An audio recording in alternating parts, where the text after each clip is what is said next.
Do you think everyone else knows how to do this except you? Like, you're the only one who has this problem and you can't figure out who or how to even ask for solutions? Because you're a really capable adult and it seems like you should be able to get a grip on what's happening with your money. And you've tried and it didn't work. Or you tried and you're not sure if it worked. I'm Sara McCullough, and this is I've Heard Worse, where I'm going to give you the tools, information, and context that you need to make confident decisions about your finances. This episode is a short introduction to the show, to give you a sense of the problems that I solve.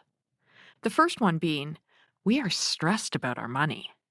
We are stressed to the point where a recent study indicates that on average, we worry 15 hours a week about our money. That is a part-time job. And the problem is, that isn't what money's job should be in your life. Money's job is to be there so that you can trade it for other things that you want. That's really what money's job is. So this is solvable.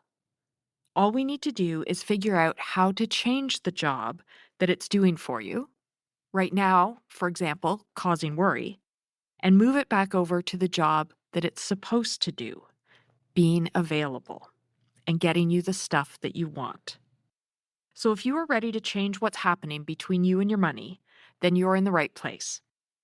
The episodes this season have stories and information that you can translate over to your current situation to change your financial outcomes now and in the future. If you've ever thought, I wish I could stop stressing about money. I hate second-guessing myself. I feel so uncertain. I want to know what happens if I save this much, or spend this much, or buy this, or travel here, or make this career change. However you fill in the end of that sentence that starts with, I wish I could, then these episodes are for you. I'm going to talk about how to define your problem with money, the options to solve that problem, and how to set up your finances so you don't have to think, what if, every time that you spend. Let me paint you a picture of what an introduction call sounds like when I start doing work with a client. At the beginning of an introduction call, I ask a potential client to talk about their biggest questions and concerns and the things that they want answers to. And then I talk about how I work with clients. And most of the time, given the choice of where would you like to start with your questions or my experience, the client starts with their questions, which is great because that's how I'm going to build the plan based on your questions and your situation. That's how we answer your questions. That's how you get your money to do the job for you that it needs to do, which is to be available to support the things that you want to do and that you need to do. Why does it sound so easy right now, but then day to day, it's so difficult? First of all, it's like that for everyone. And second of all, the reason it's difficult, there's more than one reason. One of the biggest ones is we all have these money stories. Money is emotional. And we have stories that maybe we don't even know where they came from. Maybe we don't even know when they got in there or how they got in there. Maybe we can't even articulate what they are, but they're in there. Sometimes it's about being ashamed about not having enough or ashamed about having too much. And that's going to impact how you make decisions about today, whether you can even make decisions about today, and kind of what you're going to do about the confusion and unease that your money is causing you. And so when you've got a clearer plan, that story that you're carrying is also going to become more clear. And then maybe you can change it. Maybe you can let it go. Maybe it's not worth it anymore. Maybe you need a new one. Maybe there's some mistakes that you've made in the past that are interfering with the present. That's really common. because we've all made mistakes, and we've all made mistakes with our money. In these episodes, we're not going to talk about not making mistakes. We're going to talk about putting mistakes in their place and not having them happen again. We're going to talk about putting mistakes in their place and moving on, and not carrying them forward in today when they don't matter and they shouldn't matter. In my opinion, the mistakes in the past can help you move forward differently. And it can help you move forward if you are a parent. This idea of leaving your mistakes in the past and that you can make changes now and that the mistakes that you made were not the worst thing ever. Once you get there, you can talk to your kids about money differently.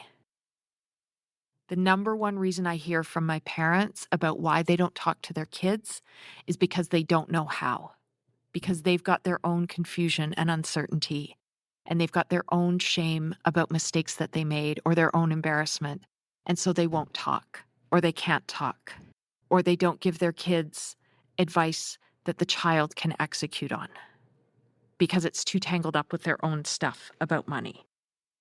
So it's great to untangle that so that you can help your kids shape their own relationship to money. So what we're going to do with mistakes this season is put them in their place in the past. We might talk about what you learned from it, what would you do again, what would you not do again, and then move on because it's over.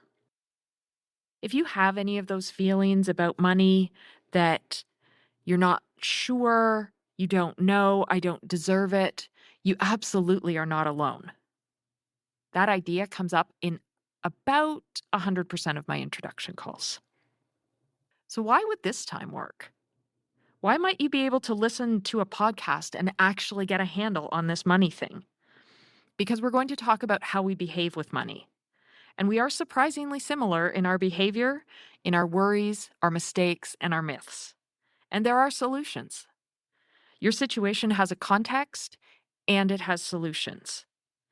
When you have not only information, but information plus the understanding of how it applies to you, that's when you can make changes with your money.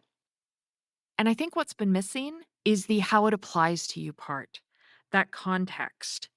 And that's what we're going to talk about in these episodes is how does it apply to you? Here's the information.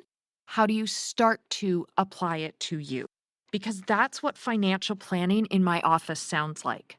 Solving frustrations and worry, clarifying current situations, and changing futures. There is another reason that my approach works. Technical knowledge, otherwise known as geekiness. So much geekiness.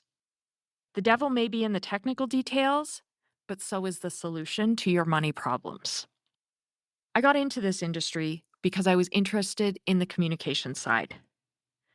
And I got into it on the investment management part. Because getting into financial planning in Canada isn't easy. More about that in future episodes. So when we think about investment markets and what was my draw, why the communication side? Because investment markets aren't built for humans. They give us none of what we like. They're unpredictable. We take losses. We try to invest in hindsight. We feel stupid. So you're going to put your hard-earned money in this investment market thing, and that's going to help you. We definitely need better communication about that, because if we had better communication about that specifically, our investment returns would be better. But I shifted from the investment focus to the planning focus, because without planning, there's so much missing for the client.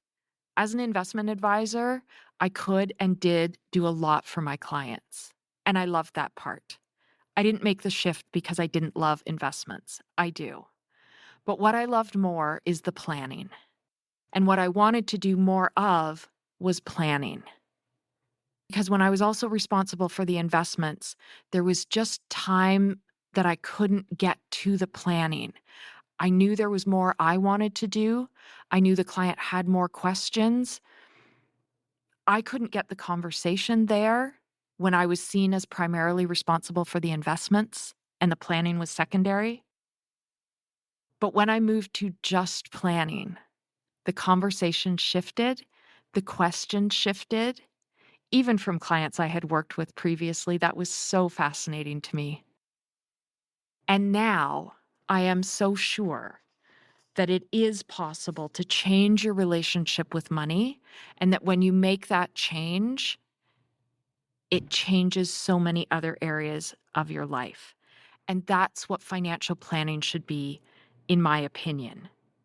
It tells you how to make day-to-day decisions, how you could interact with your money differently to change your outcome. Your today and your tomorrow can be different if you have tailored information on change, your personal context. In this season, I'm going to talk about common money myths, because once you spot them, you can avoid getting pulled in. How to handle the problems that you have with your money and how common they are, so that you can shake off that defeated feeling and get ideas that will work for you and make actual change. We've got an episode titled, What You Wished You Learned in High School. And we subtitled it, Why It Wouldn't Have Worked Then, and why you're going to learn it now, and it will work. And the 2-bucket episode. You're going to learn why 1 bucket has been keeping you stuck, and how 2 buckets is going to get you moving forward. Start thinking about what you'd like to solve about your money, and what it would be like to get even a few hours of the week back that you've spent worrying and circling without a solution. What if you got that time back? What else could you do with that time and energy? If you're even a little bit excited about the possibilities, then please subscribe, share, and connect. The easiest way to connect with me is to send me an email. I'm so excited about the episodes this season, and I can't wait to hear your feedback. In my career, I've seen people change their lives just by changing how they approach and interact with their money.